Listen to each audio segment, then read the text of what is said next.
Hello everyone, welcome to Beykoz Kundura. Thank you so much for attending our artistic talk with Robin. Well, I'm the managing artistic director of Beykoz Kundura. We have been running this stage with various international guests for around 5 years at the moment. And this year we are hosting Robin Arthur from Forc Entertainment. And well, in our cultural, also curatorial policy, like I really appreciate to create sort of like authentic, or let's say like a bit more different content that any of you cannot come across easily in the city, because it's also a journey to come here, and it's important to give you such an opportunity and chance that can encourage you to go also through these productions to another journey. And this sense of the desire of exploration is also very important and in the center of our cultural placemaking project. So far we hosted like different artists from like Rimini Protocol to Robin Moore this year, and Silke Husman, Vitor Ruiz from Portugal, from different European countries, even from South America. We have hosted other theater companies with Manuela Infante. So we really appreciate that you have different encounters in this creative universe of performing arts. So Forc Entertainment has been always in my radar, but I must confess I had never dared to invite you to represent your work, because we keep also discussing this like in this couple of days, like it's not easy to manage this language barrier, but also that blending humoristic narration is not easy to transfer to local perception. And so thanks to Ayşe Duraz Özlem and Şerif Erol'un and Aslı İçözü, we got a new local adaptation of Tomorrow Parties, one of the notable work of Forc Entertainment. So, and we are hosting Robin for a few days in order to a bit more reinforce this intensive work. Last year of November, December, we also were organizing another event with Özlem and Ayşe to discuss about local contents and new forms.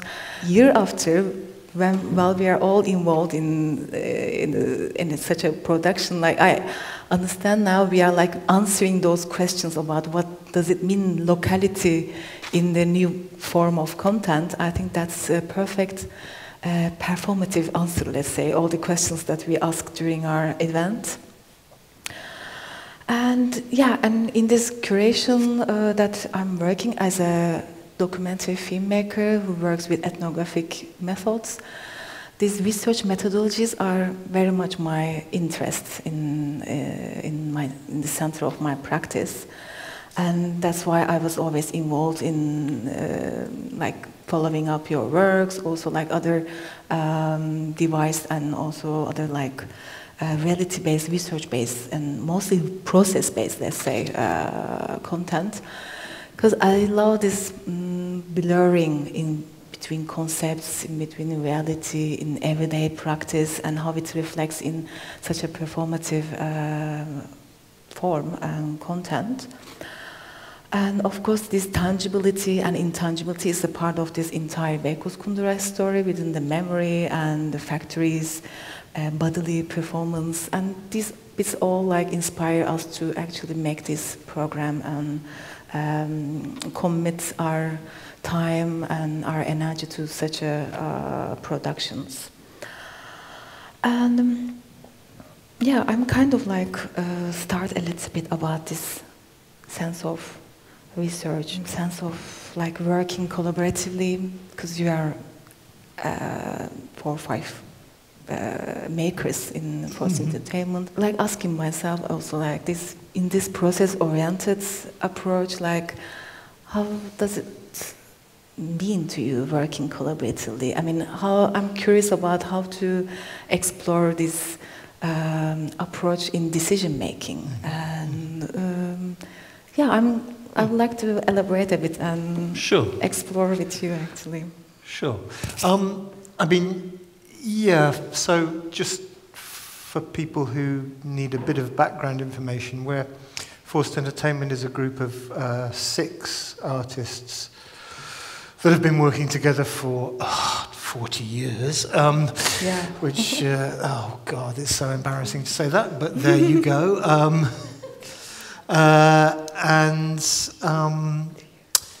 I think we've always had this idea that we wanted to make theatre work in a slightly, let's just say in a slightly less hierarchical way than it is often made. So we work collaboratively, collectively. But at the same time, we're also quite pragmatic, quite practical people. And it became quite clear to us after, I don't know, 3 years or so of working on a very, very collective basis, that it would be helpful for us if one of us would sit on the outside and say, that's good, that's not good. It's just a way of filtering out the rubbish, really. So for the last 37 years, let's say, Tim Etchells has been basically the director of Forc Entertainment. We still work very collectively. We spend a long, long, long, long time talking. Too much. Way too much. It's inefficient, it's not practical, it's stupid, but it is how we have to do things because we're difficult people. And yeah, then we basically talk a lot, then we get onto our feet, we try things out, we improvise, we film everything, and then we look at the stuff that we've done, and then we say, oh yeah, it's okay. Maybe, well, we'll put it aside and we'll start somewhere else. I mean, so it's a very long process, this collective working. I think my colleague Richard Loden, who does most of the design work, again, we're pragmatic about assigning people to roles in this way. I mean, he designed the beautiful lights that you see around us. He once said, and I think this is the best description of our work process that I've ever heard, it's like stumbling around in the dark and hoping that you trip over something interesting. And I honestly think that is the most honest way of talking about what we do. There is no, I mean, methodology is an interesting word because our methodology is, yeah, shall we meet up and make a new show? Yeah, okay. Good, let's hire some rehearsal space. Yeah, okay. Okay. That's our methodology. At other times I've said that being in Forc Entertainment is a bit like being in a band. It's a bit like playing music in a band. That's kind of the way I think it's a more it's more of an accurate representation of what we do than the traditional theatre hierarchy of, let's say, I mean, to my way of looking at the theatre hierarchy, it goes, there's a very kind of godlike figure, the writer, you know, and then there's kind of like the angel, who is like the director, and then there are just the ordinary kind of faithful, and they're the actors. Oh, no, actually, they're kind of like the priests, and then there's just the people who watch, you know. I mean, so there's this huge hierarchy in most theatre practice, let's say. And certainly to my way of thinking, in bands, there's less of that. I'm not saying there's not, there aren't hierarchies in bands, just as I'm not saying there aren't hierarchies in forced entertainment. There are. But it's kind of looser and it's kind of more subtle, maybe. Open, yeah. So, but as I say, methodology is is being too kind to us. Really, we are too chaotic, I think, for that. In a way, the methodology, if anything, is a kind of it's a kind of accumulation of history that we have working together. It's like we have a shorthand way of talking, a really short way of talking, which is to say, what we're doing here is a bit like, I don't know, Club of No Regrets, a show that we made in 1993 or something. It's a bit like Club, but different. We can see the ways in which it's like that, so we can talk about that, but so we have a kind of shorthand language that we can use, but basically it's still horribly loose and chaotic. And I want it to be like that, because it's really important to me that when we work together, we don't fall into a kind of a pattern. We don't fall into a shape where we know what it is that we're doing. It's very important that when we make a new piece of work, we're stumbling about in the dark. And it's, for me, that openness, it's a luxury to have the amount of time that we have to do that, let's be clear. But it's very important to what we make together, this slightly chaotic feeling. I mean, I suspect that if you could say, the forced entertainment methodology goes A, B, C, D, E.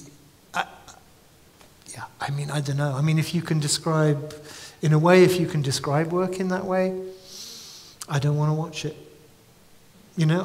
I don't want to watch this kind of work. I want to watch work that is made by people being open and reactive to what's going on in the world around them, to the other people that are in the room with them making, and to the currents of chance that are blowing through the air. I mean, those things make it interesting for me.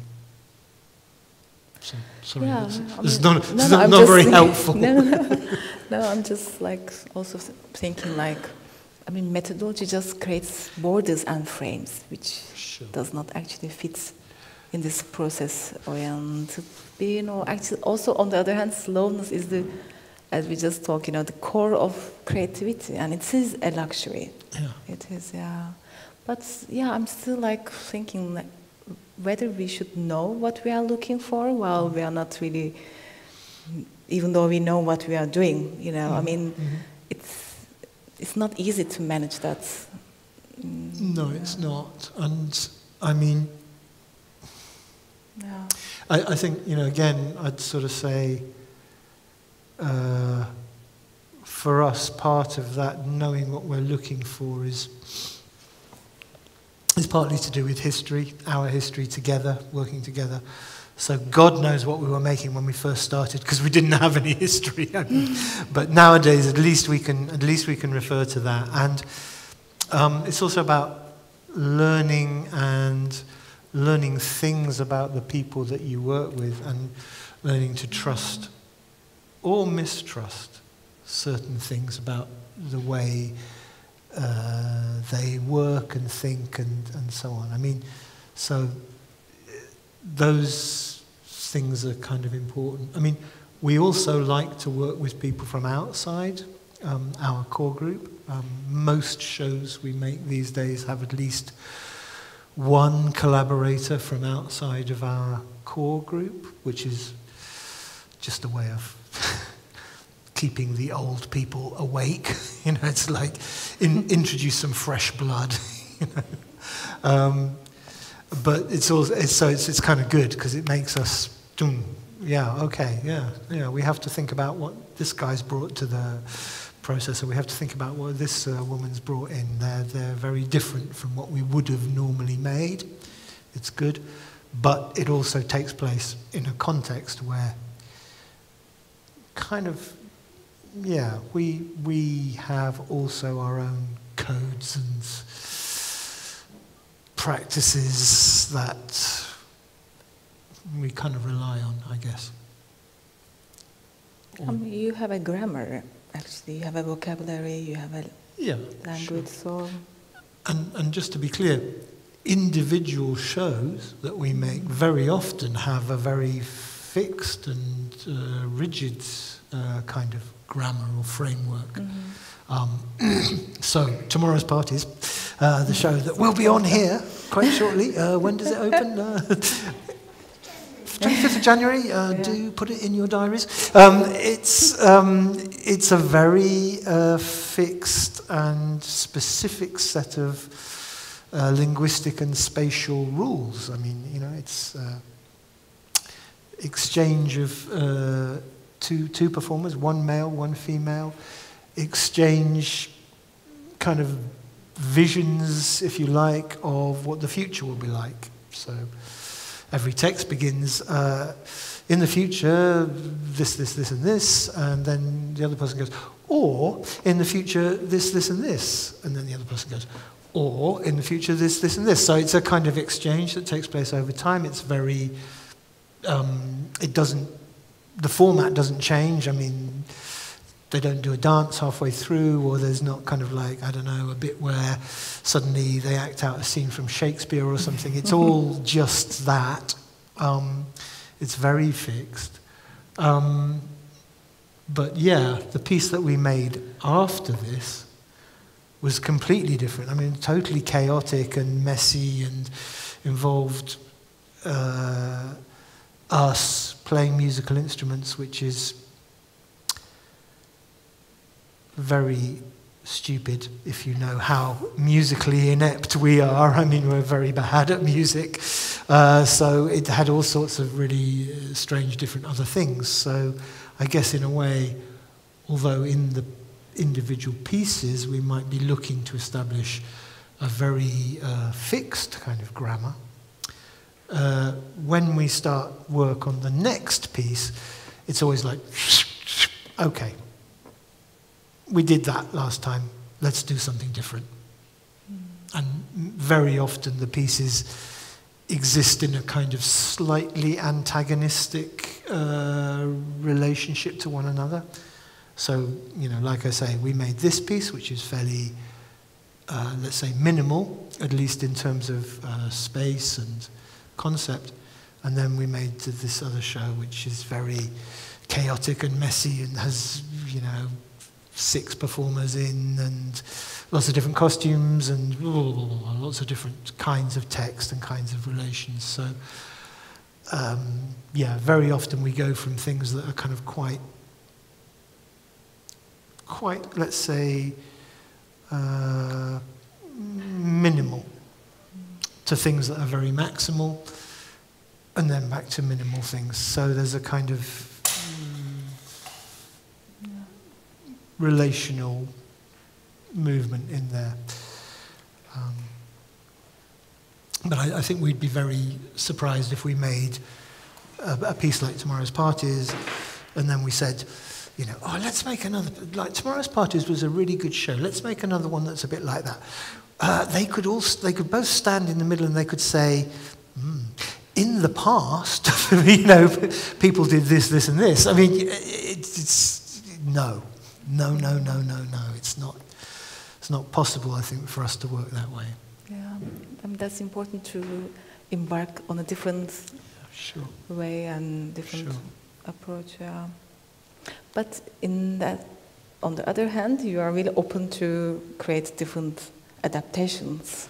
I mean, maybe you'll not multiply and make different similar formats, but that's also important. So before ours, then in Italy you had local adaptation of Tomorrow Parties. So how was this process?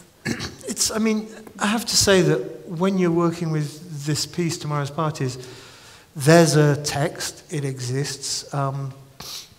It's not always the case for a Forc Entertainment show. And in some shows, I could show you the text for, well, I don't know, this show, Club of No Regrets, that I was talking about. If you could look at that, you would have no idea what the show was like. I mean, no idea at all, because it doesn't, most of the show was insanely stupid action that was going on around slightly fragmentary pieces of text that didn't really matter very much in a certain kind of way. But with Tomorrow's Parties, it is fundamentally a text, and it exists in that format, and it can be translated into Italian or Turkish or, I don't know, any language you choose, I think, I hope. And then talented actors, I'm looking at them, can do it in their language. And I think that's really, it's a really positive, nice thing. When we did it in Italy, it was the first time we'd done that thing with this piece, with this show. And I think in general, we felt that was a very positive experience. It was nice to see the work put into a position where it could go to, I mean, you can go to one or two very small arts-orientated venues in Italy and perform in English, but you don't get very far into the culture. You know, you're scraping a very, very, I don't know, a very international kind of intellectual audience at the top of that pyramid, and you're not really making contact with other people. And I think that's, for us, it's always nice to feel that when we're doing this kind of project, that you're opening that work out to a wider audience in the culture that you're visiting. That's part of the attraction for us, I mean, at any rate. Yeah. So. And also, the work itself allows to create that openness. You know, the text is timeless. And, I mean, we can say that still. And also, it's, for each geography, it can be on its own identity. It can, it changes, you know, like its meaning, but also it's there, the core about the notion of change, about your relationship with. There's always an anxiety in between, you know, and you feel like a bit. Is there discrete competition? No, but there is, you know, a conflict of structure. And yeah, I was just like also thinking probably there are like local nuances, right, in these adaptations, but also not, maybe, because it's very universal anxieties that all we have. Well, I think, I mean, I would hope that whenever we do translation into another language, that we're working with people that we trust enough to be able to say, you know what, you look after the translation, you look after not just the translation direct word for word of what is written in the English, but also that you can make small changes, that you can, you know, that you can actually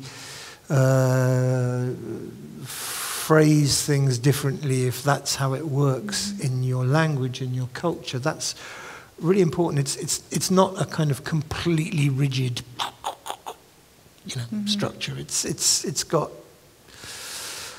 you know, hopefully it's got enough flexibility in it to move a little bit, at any rate, with a different context. I mean, that's really important, I think. I mean, just to say that when this piece was commissioned originally by a festival in Switzerland, in Fribourg, which is French-speaking, and not terribly English-speaking.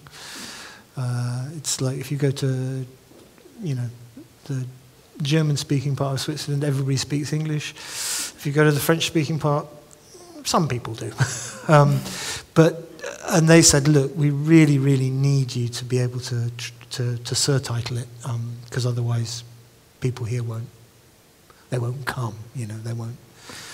So when we made it, we fixed the text, which was horrible because we were making it right up to the moment when we opened it, so we were getting new text all the time. We were making new text all the time, and having to remember it and then have it played back on the surtitles was a kind of nightmare, actually. It's like, but it was a discipline that's been quite helpful, I think. Otherwise, I'm sure that if we'd opened this piece in England, we'd have said, oh yeah, we won't set the text. We'll leave it a bit open. You can make stuff up all the time. You can change things. You can do different things. But because we had to fix it for that opening performance, we did. And since then, we've also changed it a bit. So, yeah. But it has a kind of flexibility, let's say. You also had mentioned about the concept of hope in the commission work, right? Yeah. So it's actually kind of like gave you that direction to create the concept about, future and. It's extremely rare for us to begin the process of making a new piece of work with some kind of conceptual overview about what it should be about or what it should be concerned with. We sometimes start by saying, how many people do we think should be in it? I mean, we really do. That's, we say, this should be a piece for 6 people. This should be a piece for 4 people. This should be a piece for 3 people. I mean, for no good reason, really, in a way. But we do that. But we very rarely say, this should be a piece about hope. I mean, this is... But in this case, the festival said, the theme of our festival is hope. Can you do something that's got kind of hope in it? We spent a long time trying to work with hope. And then we eventually we came on this in the future formula, and we kind of wrote to them and said, yeah, hope's not really what we do, but we have made this thing that talks about the future. Is that hopeful enough? And they said, maybe. Yeah, okay. But it's unusual for us to have that kind of framework. Very unusual. Any questions? Because we also like to have it a bit more like inclusive, It's not only between to us. I was wondering, it's a very simple question. Since you are creating for the last 40 years, do you make your living out of this? Yes. Full-time? Is the brief answer to that. Yes, full-time. Yes, and that is, I don't know about other contexts, but in the UK, in England, that is very rare. I mean, very, very rare. Well, 40 years. Yeah, I mean... sustainability, probably. It's a combination of... I mean, I don't know, and one thing I'm going to say about this, because I think it's very important, especially for anybody that is a practitioner, is that from the very beginning, as a group of people, we have always worked with administrators. So we were very, very lucky in that when we started and we had no money and no funding and we were living on social security, we had someone who was selfless enough that they did the work for our administration on the same no fee, no hope basis. I mean, it was it was an extraordinary, generous thing for that person to do, and they still work with us now. So that's kind of great. But over time, that has made a huge difference to how we have been able to work. It just means that we've always been focused on at least making sure that the economic side of the work is kind of working as well as it can do, given that we do something that is really stupidly uneconomical. I mean, but having somebody professional who's always working with you to do that, or to make sure that you know, somebody to say, look, I'm sorry, you just can't do that show that you want to do, which has, you know, like, I don't know, where you tour a set that has a large boat that you're going to put on stage every time. You just can't do that. I'm sorry. It's like, you know, art goes so far, but there are limits, you know. So that's been very helpful for us. But it's a really difficult and pertinent question, I think, because it's so difficult for people in our area of work, let's say, to pay themselves. I mean, it's just hard, and we're lucky. Yes, and that is my second question, if I may. Yeah. What was the longest duration of a rehearsal for you? Whoa. I mean, we rehearse for a long time. I mean, and we work for a long time on pieces. The longest, hard to say, I think. But very early on, we made a piece quite early on. The first kind of successful piece we made, which meant that we got paid for 4 weeks in the year, was great, and we went back to the Arts Council in the UK and said, hey, can you give us some money to make another one? And they very nicely said, yes, we can. And then we started work on something, and we were going, hey, you know, it's great, we've got like, I mean, it was not a very large amount of money, but it was, for us, it was a huge amount of money, and we kind of went a bit crazy. We built a huge set, and then just completely imploded and collapsed. And unfortunately, round about that time, we saw, well, unfortunately and very fortunately, we saw the American company, the Wooster Group, do their piece LSD, Just the High Points, which, if you ever get a chance, if you haven't seen it and you ever get a chance to see it on video, it's just a great piece. And it really, it blew us away in a good way, but also in a very, very bad way. I mean, like, we were standing there, we were trying to make a show, and we were basically going, yeah, it's not as good as the Wooster Group. And then we'd say, this isn't really like what the Wooster Group do. And we say, no, it's not, is it? And then we'd go back and we'd start to make something else, and then we say, yeah, this is too much like the Wooster Group. It's like horrible, terrible implosion. And so with that show, we kind of didn't make it, had to cancel a whole tour, and then didn't get any more money, but decided we would carry on working on it. So that show probably had a rehearsal period that one way or another was about, I don't know, 18 months. I mean, it was crazy long. It was crazy long. Fortunately, we've never done that again, so... That was the longest? That was the longest, yeah. Yeah. We calculated, like with Arthur, including the last 2 days, I think it was the 6th or the 7th actual rehearsal, after having decided on the final group. But Robin might also remember when I met him in sure. Berlin more than a year ago. Yeah. This project has been with me and Özlem for almost about 2 years.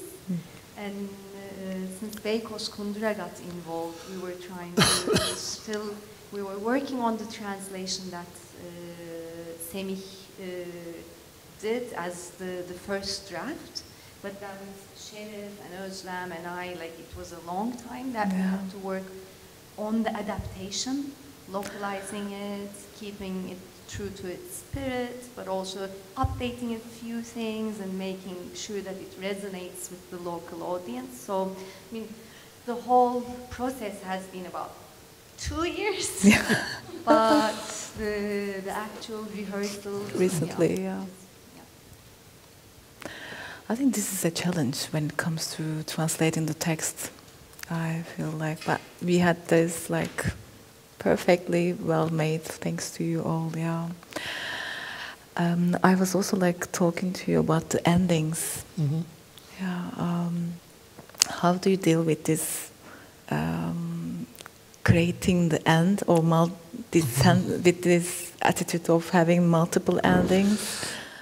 It's a really good question, and I mean, so for about the first, I would say about the first 10 to 15 years of our existence, we made a lot of shows where people would say, "Oh God, it just keeps on ending." You know, it keeps on ending. It's like after it's a show that goes on for an hour and 20 minutes, but after 45 minutes, you've done an ending, and then you do another ending, and then you do another ending, and then you do another ending. Right? You know, we used to think, you know, endings, that's our thing. You know, we like to do a nice poetic ending. You know, that's good. And then we got very impatient with endings, and it's like kind of. Sort of, I don't know, you know, stopped really making shows that had satisfying endings, which, I don't know. I used to like the endings shows. I used to like the ones that had endings in them. And these days, I hope we've kind of reached a compromise where we do have endings, but not too many. It's like just 2 or maybe 3, you know, like. But no, seriously, where the shows feel like they come to some kind of satisfying completion of something. Although, I think philosophically we have a problem with that concept somehow. It's like, you know, what you know, you do something for an hour and 20 minutes or something, a piece of theatre, and then it comes to an end, and you kind of go, yeah, really? Is that supposed to be some kind of answer to all the things that you've raised in your piece, or all the ideas that are floating around in the world? Not really, huh? It's always for me, it's always a difficult balance between producing something that feels satisfying, or I don't know, fulfilled in some way when you're watching it, and not trying to be too,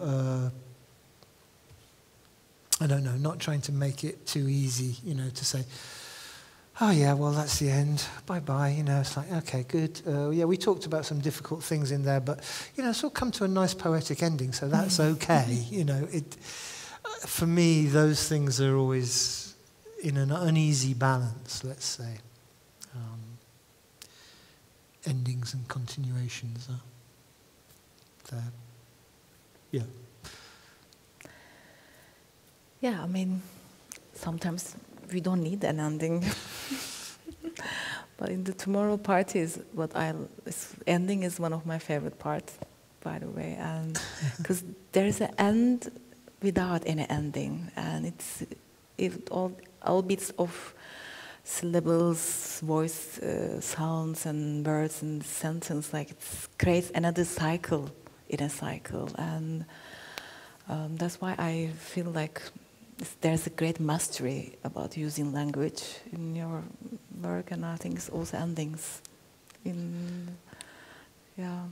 No, I mean, I like the end of Tomorrow's Parties. Yeah, I like it too. And it is an end. But I think it has a sense of, I don't know, for me it has a sense that there's a kind of, how can I put this, that doesn't sound Hope.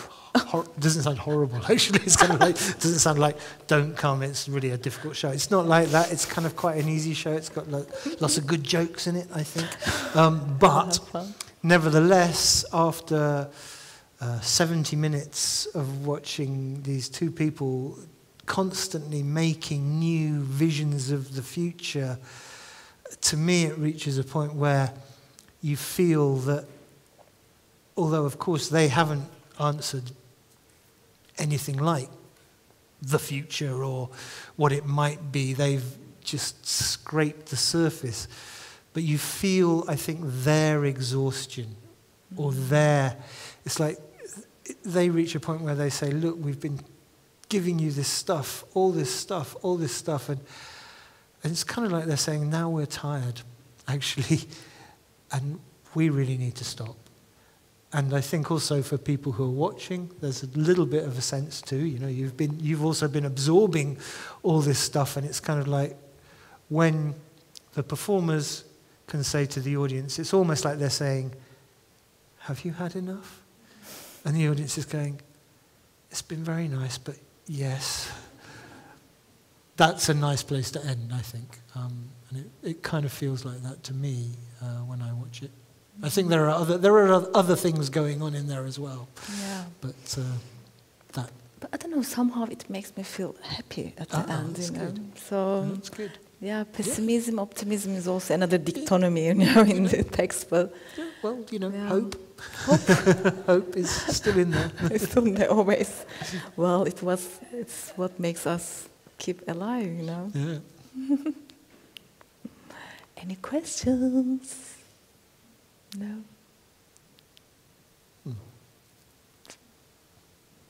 Is there anything else that you would like to touch upon, elaborate, last bits of? I would just like I'd like to say, please come to see the show when it's here. I hope it's it's an enjoyable experience for you. I think it really should be. I mean, I've just watched 2 days of rehearsals, and I think they're doing a fantastic job. I'm very, very happy with it. I'm very, very, I think they're doing a great job here to make that show come alive in a different context, in a different language. Of course, you know, I can't speak Turkish, so you know, what do I know? But I like the tone, and I think the feel of it is really very nice. So, do come and see it. It's a perfect text, perfect acting, and hopeful. We need hope in this geography. So. You know that there's a definition of hope. Which says it's the triumph of optimism over experience.